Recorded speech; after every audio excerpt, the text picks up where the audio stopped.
People thought they had seen every kind of drama in their quiet suburban neighborhood, but nothing prepared them for the morning PTA volunteers caught HOA Karen standing in the middle of the school courtyard, clutching a clipboard like a weapon, shouting that the entire fundraiser was illegal.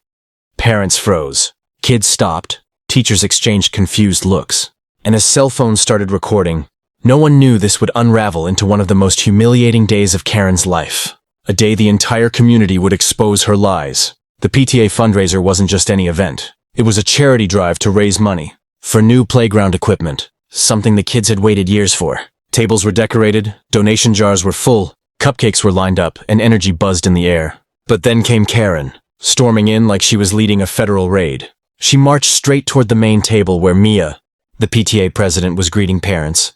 Without even a hello, Karen slammed her clipboard down and declared, "This event violates HOA policies. I am shutting this down immediately." Mia blinked. "Karen, this is a school, not HOA property." But Karen wasn't listening.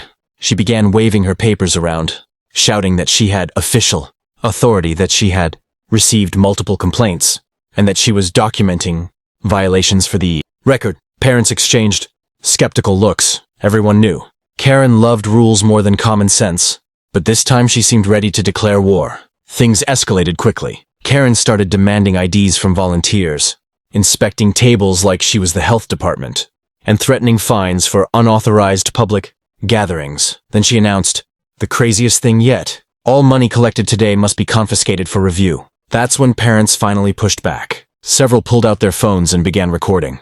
One dad stepped forward and said, "Karen, you don't have any jurisdiction here." She snapped, "I most certainly do." And then she made her mistake. She pointed to her clipboard and said, "This document proves it." But when she flashed it around, a parent zoomed in with their camera and noticed something strange. The official violation list she held up wasn't from the HOA. It was a printout from a random website about sample neighborhood rules, completely unrelated to their community. Whispers spread. Parents exchanged shocked expressions. Someone murmured, "She made this up?" Suddenly the crowd wasn't intimidated anymore. They were furious. And as the truth began to unravel, Karen realized she was losing control of the narrative she tried so hard to dominate. Parents crowded closer, phones raised, whispers growing louder. But Karen refused to back down. Her cheeks flushed bright red as she snatched the clipboard tight against her chest, trying to hide the embarrassing evidence. "You're all misunderstanding," she declared, forcing a shaky smile. "These rules are templates, the same guidelines our HOA follows. I'm simply enforcing them for everyone's safety." Mia stepped forward, calm but firm. "Karen, you can't enforce HOA rules at a public school. This isn't your jurisdiction." Karen's eyes narrowed. "Oh, but it is. The school is inside the HOA boundaries, which means events held here must comply with HOA standards." Gasps rippled through the crowd. A teacher whispered, "That can't be right." A parent muttered, "She's inventing laws again."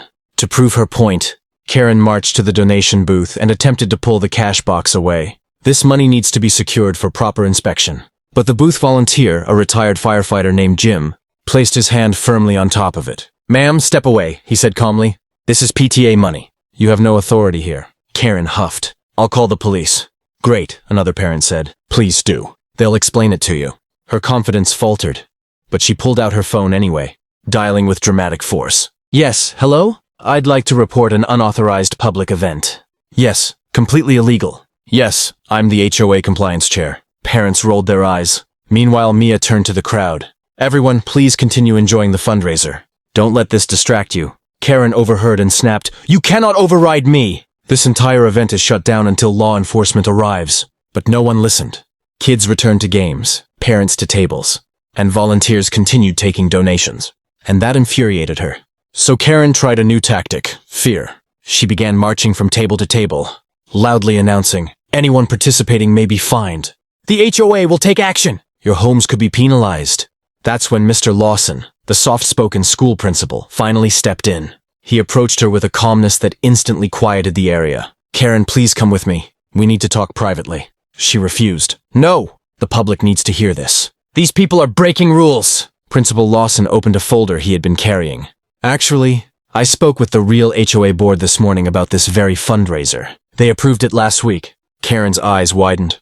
"What? No, that can't be right." "It's all here in writing," he said, showing the document. Parents surged closer, trying to catch a glimpse. Karen stepped back, trembling.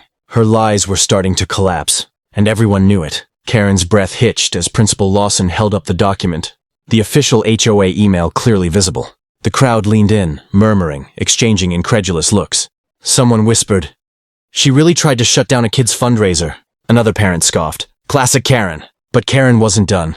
She jabbed a trembling finger at the paper. This is outdated. I never approved anything.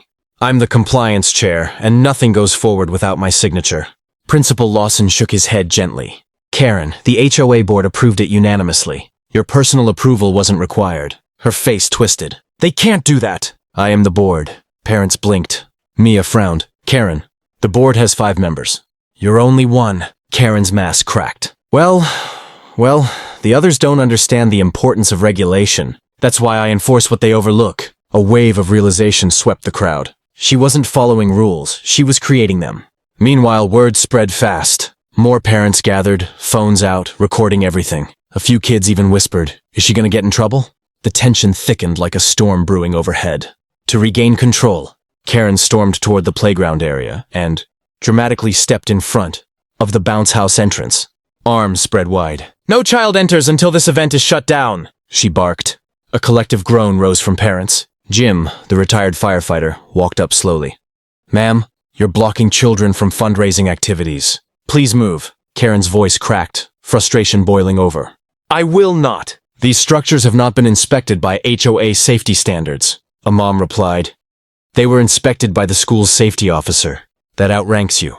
Karen ignored her and shouted, "If anything goes wrong, you'll be liable." That was the final straw. Mia raised her voice, addressing everyone. "Okay, this has gone far enough. Karen, you need to step aside." But Karen wasn't listening anymore. Determined to find something, anything, that could justify her chaos, she marched toward the bake sale table and started flipping through cupcake boxes, muttering, "Unlabeled ingredients, unapproved packaging, health violations." Parents gasped as she knocked over a tray of brownies in her frantic search for imaginary rule breaches. Then everything changed. A small group of HOA board members walked into the courtyard, led by Mr. Barnes, the HOA president. The crowd parted as they approached with purpose. Karen froze. Mr. Barnes spoke with calm authority. "Karen, we've received multiple reports about your behavior here today. We need to talk." For the first time, Karen's confidence shattered completely. Her mouth opened, but no words came out. The community's eyes were on her, waiting. Karen's lips trembled as the HOA board members formed a small semicircle around her. The parents gathered closer, phones raised, waiting for the moment they knew was coming. For the first time that day, Karen wasn't shouting, arguing, or waving her clipboard like a sword. She simply stood frozen, trapped under the weight of her own actions. Mr. Barnes, the HOA president, didn't waste time. "Karen, we've reviewed the complaints, the footage, and the emails. The board agreed to this fundraiser last week." "You were informed," Karen stammered. I didn't see the email." Mia lifted an eyebrow. "It was sent to your official HOA inbox twice." Another board member, Mrs. Day, stepped forward. "And Karen, this isn't the first time you've tried to unilaterally enforce rules that don't exist. But interfering with a school event? That crosses a line." Karen clutched her clipboard tighter, as though it could shield her. "I was protecting the community. Someone had to enforce standards. If I didn't step in, who would?" Mr. Barnes sighed. "The board, Karen. The board is supposed to do that. Not one person acting alone." Parents nodded. Volunteers muttered in agreement. Even the kids sensed the tension as they watched from a distance. Whispering excitedly, Mr. Barnes continued, "And today, you harassed volunteers, blocked children, attempted to seize donation money, and created unnecessary panic, all without authority." Karen's voice cracked. "But I was trying to help." Mia stepped forward, her tone softer. "Karen, helping doesn't mean controlling, and it definitely doesn't mean lying."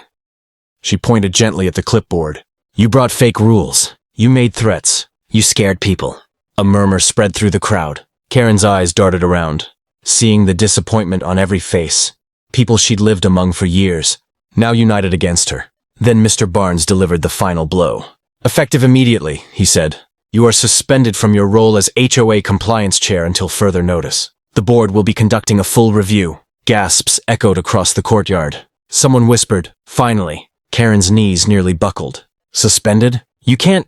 "We already have," Mr. Barnes said firmly. "You need to leave the school grounds. The fundraiser will continue." Parents applauded. Kids cheered. Even volunteers hugged each other in relief. Karen stepped back slowly, her expression a mix of shock, humiliation, and disbelief. She looked at the crowd, but this time, no one looked intimidated. No one backed away.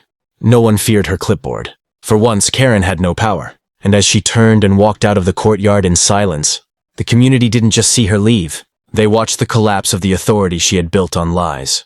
The fundraiser resumed stronger than ever. Donations poured in. Laughter filled the courtyard again. And the community, united by the ordeal, raised enough money to build the new playground the kids had always dreamed of. Karen never tried to shut down a PTA event again.